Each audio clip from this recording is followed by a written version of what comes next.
નમસ્કાર ખેડૂત મિત્રો, મારું નામ ગોળ ધીરજભાઈ ગલબાભાઈ, ગામ જલોત્રા, તાલુકો વડગામ, જિલ્લો બનાસકાંઠા.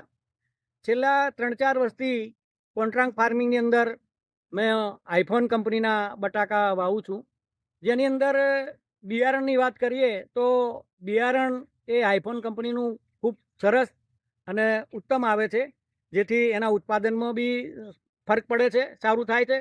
બીજી વાત કરીએ તો એમનું જે ફાર્મની વિઝિટ કે જે એમની ફિલ્ડ વર્ક ટીમ એ એટલી બધી સક્રિય છે કે જેનું તમને કોઈ તકલીફ નથી પડતી. કોઈ બી દિવસ એવું અઠવાડિયામાં ખાલી નથી હોતું કે ફાર્મની વિઝિટ ના લે અને તમને એમના સજેશન ના કરે. એટલે આમ જોઈએ તો હું હૃદયથી આઈફોન કંપનીનો, એમના ફિલ્ડ વર્ક અને એમની કંપનીનો ખૂબ ખૂબ હૃદયથી આભાર માનું છું. ધન્યવાદ.